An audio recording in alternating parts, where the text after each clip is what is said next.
Okay, so good afternoon, everyone.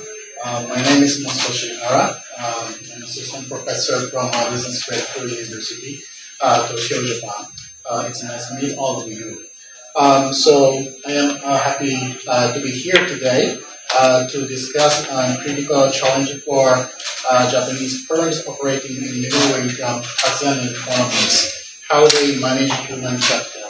My major specialty, my specialty is applied economics, development economics, but also studying the business management. So this isn't just about firm strategy, it's about the broader institutional context. So let me explore how these firms adapt and are constrained by local conditions and what that means for their long-term competitiveness.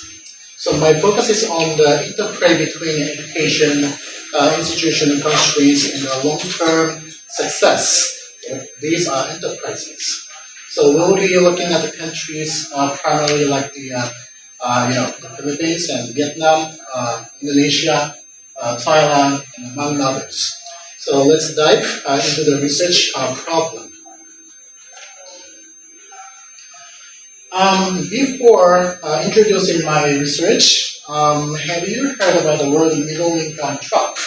It's a kind of development of economics, one of the terminology. Let me firstly briefly explain the middle income trap. According to the World Bank, countries move from low income here and up to the lower middle income, higher middle income, and eventually high income status. However, as you can see here, the table below, many ASEAN economies here listing up, primarily in the 8 countries, remain stuck in the middle income status. The World Bank's economists, Gill and Carras, in 2006, described this as a middle income trap. Of course, this is not applicable to the Southeast Asia, but also all the countries and all the regions. So middle income trap, we call this MIT. But of course, MIT is not called as a Massachusetts Institute of Technology, but it's actually MIT, middle income trap, previously. So it means that the productivity growth slows and innovation becomes essential. So innovation and human capital upgrading are widely regarded as a key mechanisms for escaping the MIT. So this is exactly why human capital development has become a critical strategic imperative for Japanese firms operating in ASEAN economies, and the focus of my research today. So based on the context, let me share the executive introduction and literature review and study gaps. As I said earlier, many ASEAN economies are caught in the middle income trap, struggling to move forward basic manufacturing due to structural issues like weak education systems and insufficient and inefficient labor markets. Escaping this requires sustained human capital development. Japanese multinationals, with their strong history of on-the-job training, OJT, and also the long-term employment are uniquely positioned to help. But I'm afraid we can't just assume that their traditional practices will transfer seamlessly. Human capital development is deeply embedded in local institutions, and that's where my research comes in.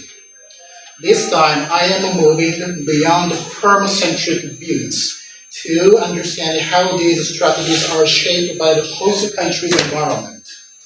This brings me to my proposed conceptual framework in the next slides. So this is the proposed framework integrating the human capital theory with institutional analysis, arguing that the firm strategy, institutional conditions, and outcomes are deeply intertwined. I am not treating institutions as mere background noise. They actively moderate how well Japanese HR strategies translated into competitiveness and skills development.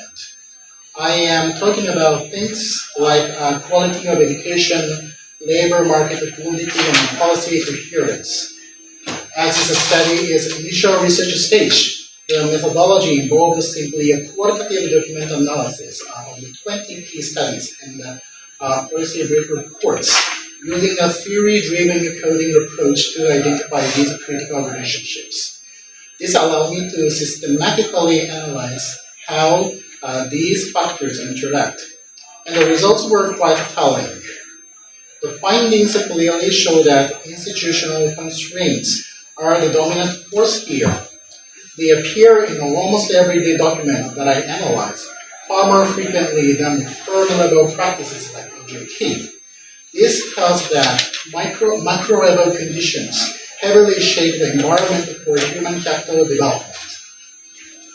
Labor mobility, in particular, acts as a critical transmission mechanism, and high turnover, often driven by the weak institutional support, directly undermines a firm's investment in training.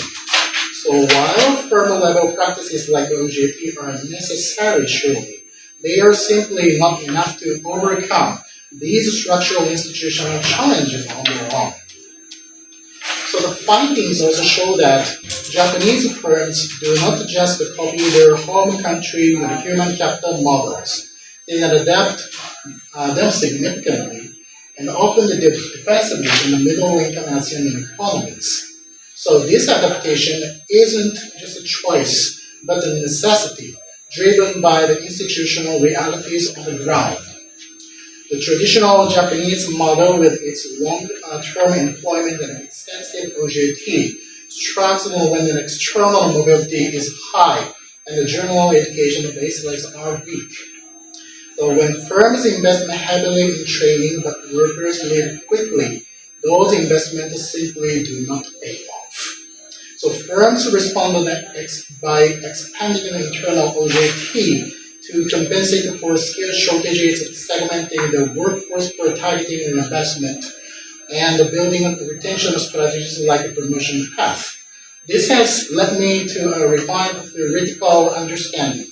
The firm-level human capital strategies are deeply contingent on the host country's institutional environments. OJT is surely crucial, but its effectiveness is entirely determined by the quality of education, labor market regulations, and industry education coherence. This means that I need to move beyond simply looking at the firm practices and consider the broader institutional context. So finally, let's look at the broader implications of this institutional contingency. Building on the idea of the institutional contingency, my conclusion is quite clear. Long-term competitiveness in middle-income ASEAN economies is just about the firm's internal OJT programs. It's about the dynamic interplay between the firm's strategy, host country institutions, and the labor mobility. So for theory, this means that we must reposition in the institutional constraints from a background factor to the dominant contributing force, with the labor mobility acting as a critical mediating mechanisms. This bridges the international business and developmental literature and moving forward. For management, this means pairing OJT with strong rotational strategies, segmenting the workforce and actively engaging with local universities and Tibet institutions to co-develop a curriculum.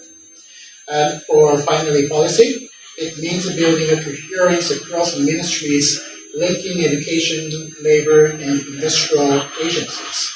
So in this way, the government should offer tax incentives, for example, for formal-led training and strengthening labor standards to reduce excessive turnover. So this systematic approach is vital for addressing the middle-income trap. So nevertheless, as I said earlier, this is just an initial study, providing the foundation for future research. So therefore, I'm planning to conduct a country-specific case in the future across the ASEAN economies and the equal for primarily data collection through the interviews and informal level surveys to deepen our understanding of how institutional contingencies shape the human capital strategies at the firm level. So my presentation is over. So thank you so much for your attention and really appreciate your time. Thank you. If there are any questions. So it's going to be a little bit cynical. To what extent are firms interested in upgrading? You know, like a multinational goes to these countries arguably because labor is cheaper, etc. So to what extent are the firms themselves interested in upgrading the skill level to pull these countries out of this trap? Or are they, or do they need to be forced in one way or another? I'm afraid maybe the companies don't have the responsibility to upgrading the economic status for the middle, especially for the firms of the middle income track. But still, nevertheless, for the government and the policymakers especially, they have of course the policies and the responsibility to regulate the companies from the outside the companies, and also they have they should have the room for improving the use of the economies and also employment. That's what the policymakers should be expecting from the companies. So in that way, not only for the ASEAN economies, but also the other regions, companies themselves should not be aware of that point of view, but still managerial positions should have the connection with the governmental agencies, or perhaps groups or organizations, or perhaps opportunities for meeting with the governments to meet up with the expectations, and also they also need to improve their productivities. That can be an explanation that